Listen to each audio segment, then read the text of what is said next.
ನಮಸ್ಕಾರ ವೀಕ್ಷಕರೇ, ಶುಭೋದಯ. ಹುಕ್ಕೇರಿ ಶಾಸಕರಾದ ನಿಖಿಲ್ ಕತ್ತಿಯವರು 75ನೇ ಗಣರಾಜ್ಯೋತ್ಸವ ಆಚರಣೆ ಮಾಡಿದರು. ಇದೇ ಸಂದರ್ಭದಲ್ಲಿ ಹುಕ್ಕೇರಿ ತಾಲೂಕಿನ ಎಲ್ಲ ಗಣ್ಯಮಾನ್ಯರು ಉಪಸ್ಥಿತರಿದ್ದರು.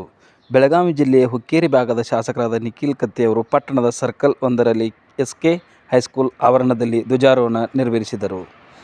75ನೇ ಗಣರಾಜ್ಯೋತ್ಸವ ನಿಮಿತ್ತ ಮಹಾತ್ಮ ಗಾಂಧೀಜಿಯವರ ಭಾವಚಿತ್ರಕ್ಕೆ ಹಾಗೂ ಸಂವಿಧಾನ ಶಿಲ್ಪಿ ಡಾಕ್ಟರ್ BR ಅಂಬೇಡ್ಕರ್ ಅವರ ಭಾವಚಿತ್ರಕ್ಕೆ ಪೂಜೆ ಸಲ್ಲಿಸಿದರು. ಧ್ವಜಾರೋಹಣಕ್ಕೆ ಎಲ್ಲ ಗಣ್ಯಮಾನ್ಯರು ಹಾಗೂ ತಾಲೂಕಿನ ದಂಡಾಧಿಕಾರಿಗಳು, ಪೊಲೀಸ್ ಸಿಬ್ಬಂದಿ ಬಳಗದವರು, ಶಾಲೆಯ ಆಡಳಿತ ಮಂಡಳಿ ಹಾಗೂ ವಿದ್ಯಾರ್ಥಿಗಳು, ಸಾರ್ವಜನಿಕರು ಉಪಸ್ಥಿತರಿದ್ದರು. Bureau report, TV7 Kannada news channel, Hukkeri.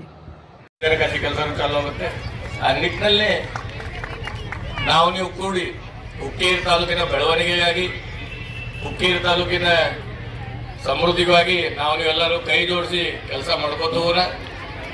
ಹೀಗೆ ನಾವು ನೀವೆಲ್ಲರೂ ಬೆಳೆದು ಮತ್ತೊಮ್ಮೆ ನಮ್ಮ ದೇಶದಲ್ಲೇ, ನಮ್ಮ ರಾಜ್ಯದಲ್ಲಿ ಅಷ್ಟೇ ಅಲ್ಲ, ನಮ್ಮ ದೇಶದಲ್ಲಿ ಕೂಡ ಒಂದು ಒಳ್ಳೆಯ ಹೆಸರನ್ನು ತರೋಣ ಅಂತ ಹೇಳಿ ಮತ್ತೊಮ್ಮೆ ತಮ್ಮೆಲ್ಲರಿಗೂ 75ನೇ ಗಣರಾಜ್ಯೋತ್ಸವದ ಶುಭಾಶಯಗಳನ್ನು ಹೇಳಿ ನಾನು 2 ಮಾತು ಮುಗಿಸ್ತೀನಿ.